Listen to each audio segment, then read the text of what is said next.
Well, hi there, Sean Humphreys here. Welcome to All Things Retirement. In this installment, we're going to talk about registered retirement income funds, or what are referred to as RRIF accounts. Maybe you're in your 71st year and somebody you know has said you've got to get a RRIF account set up before the end of the year. Or maybe you're close to retirement and somebody said you got to have a RRIF account so you can generate monthly or consistent income from your RSP accounts. And maybe you just have general interest in the topic. So whatever the reasons, we're going to talk about the key characteristics of RRIF accounts. You'll find this video helpful. Now, if you're new to our channel, make sure you hit the subscribe button. We're posting content on quite literally all things retirement. So if you don't want to miss content on this topic around RRIF planning or other topics that we upload content on a regular basis, hit the subscribe button and notification bell so you're alerted to future content that gets loaded up to the channel. Okay, what is a RRIF account? Let's unpack this topic in a little bit of detail. At a very basic level, the RRIF account is a way to generate income from your RSP accounts. So think of your RSP account over here. It's like this box full of assets, and now you're ready to produce income, and we need to set up the registered retirement income fund to produce that income. Now, one of the characteristics of this setting up of the RRIF account from RSP assets is that, again, we get this bucket of RSP capital here, and when we set up the RRIF account over here, all the assets that reside in the RSP account can be transferred on a tax-deferred basis. So there's no tax that's triggered. It's just a rollover from the RSP account to the RRIF account, and then you can start generating income. So as the income comes out of the RRIF account, that income is taxable. But there's no disposition, there's no tax trigger when you move money from the RSP to the RRIF account. So another question we get is around income frequency. So one of the nice things about a RRIF account is you can set up income payments monthly, quarterly, semi-annually, and annually. I'd say the vast majority of our clients have monthly income payments. So once they've made a decision to take income from a RRIF by shifting money from the RSP account, most clients kind of view it as another pension payment. So the money comes into their account every month and then they budget around that monthly number. But I do have a not insignificant number of clients that just take it annually. And so they view their RRIF payments as a supplement to cash, either before they hit the summer months or later in the year to pay for trips down south. So those kind of annualized balloon payment expenses that come up. The bottom line is there's a lot of flexibility. In fact, you can have a couple of RRIF payments. One goes monthly, one goes annually. You can slice and dice this any way you want. And what happens with the RRIF payments is at source, there likely will be house withholding tax. There's something called a RRIF minimum, which we'll talk about. But once you go above the RRIF minimum payment, there has to be withholding tax held back on the payment. And automatically CRA gets their percentage, and then you get your net payment to your bank account. Now, another question that comes up is, when do you need to set up a RRIF account? So I talked right at the beginning of the video a couple of events. So one is legislatively, you have to set up the RRIF account on your RSPs no later than December 31st of your 71st year. So you've got to do something at that point. Now, many RRIF accounts get set up before that. So for all intents and purposes, you can set up the RRIF account anytime. So the precipitating event that leads many people to set up a RRIF account is they want to start a systematic income payment from their registered account. So again, we've got the RSP. We now want to take some of the money from the RSP and set up a monthly income, and that's the event that triggers the setting up of a RRIF account more often than not. Now, another question that comes up is, how many RRIF accounts can you have? Can you just have one? No, you can have multiple RRIF accounts. And so you can have RRIF accounts at various financial institutions that you currently deal with. You can have one RRIF account that just pays out annual income, another RRIF account that's paying out monthly income. So there's no prohibition on the number of RRIF accounts that you have. Now, what I find typically as people move into a retirement situation is they tend to consolidate their RSP and RRIF accounts. What you usually see is people want to reduce the administration and paperwork, and they want the generation of monthly income to be as simple as possible. So that's often a very much a consolidating event for many people who are retiring, is let's get just a minimum number of RRIF accounts set up so it's easy to follow not just the income payments, but the strategy around investing for those income payments. Now, when it comes to income, there's no maximum in terms of the payment that comes out of your RRIF account. So theoretically, you could collapse the whole account in 1 year and pull the income out. Now, from a tax standpoint, keep in mind that everything that comes out of that account is taxable, so that may not be the best tax decision, but there's no maximum. But there is a minimum. So once you put money into a RRIF account, there is a minimum payment you have to take out. And so what happens is the trustee of your RSP account does a calculation. That calculation is assessed at the beginning of each year in January. And so a percentage is factored against the market value of the account at the beginning of the year. And it's the percentage and the market value that drives the minimum that you have to take out.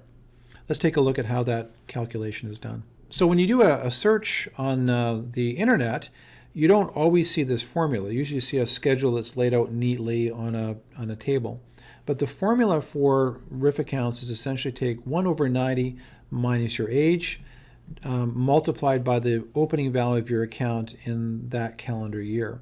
So if we go through an example here, if I'm 65 years of age, 1/90 minus 65, that gives me 1/25. So I've got to take out 4% of my portfolio every single year. If the portfolio is worth $100,000, then it's 4% of the $100,000 if the valuation is done at the beginning of the year. So my example here is if I have $100,000 in the RRIF account at a 4% withdrawal rate, I'm age 65, let's say, I've got to take out a $4,000 payment. All $4,000 is taxable. What normally happens is a portion is remitted to CRA. Now, it's important to keep in mind that with RRIF payments, the RRIF minimum in this calculation, there is technically no requirement for the tax to be withheld on the RRIF minimum.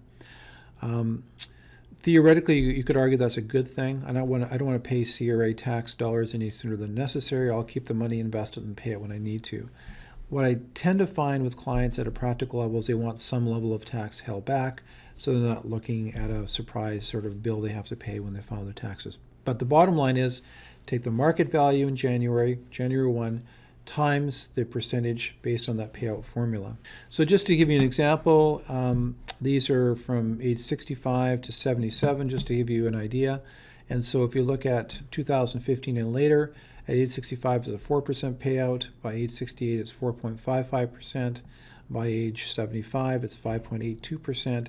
By age 77 it's 6.17%. And those percentages keep going up over the years. Another question that comes up is clarification. Can I use my spouse's age in the calculation? And the follow-up question is, why would I do that? Well, if you go back to the calculation, if your spouse is younger than you, that means the percentage payout that you have to take out is going to be lower, so that RRIF minimum. So sometimes you see people using their spouse's age if the spouse is younger, so the required payment is going to be lower, so they have less taxable income in the year. So that would be one of the main reasons you would use your spouse's age in a situation where your spouse is younger. Now, we've already sort of answered this question. Up to the age of 71, you can have RSPs and RRIFs at the same time. Now, why would you have both? So I'm going to give you a classic example. I have clients who retire and they're in the early phases of retirement, and I can't tell you the number of times that people retire, then all of a sudden, there is inheritance that comes, or a contract opportunity, even a work opportunity. So all of a sudden that person doesn't need the RRIF income or doesn't need as much RRIF income or wants to stop the RRIF payments entirely. Well, if you move all of your RSP capital into a RRIF before age 71, you're now required to take out that RRIF minimum payment, irregardless of whether you want to take it or not.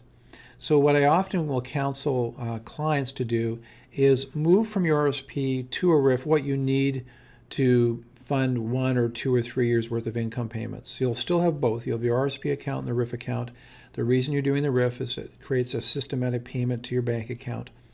But what that also gives you is some flexibility. So if a contract opportunity comes up or an inheritance, whatever the situation might be, when you do that RRIF minimum calculation, now you've got a much smaller account balance by which that calculation is being done. So here's an example. I've got an RSP account and I've got $400,000. I decide to transfer $40,000 to my RRIF account to produce income. So now if I want to stop the income or reduce the income, my RRIF minimum on this account is much lower than what it would have been had I moved all $400,000 into a RRIF account.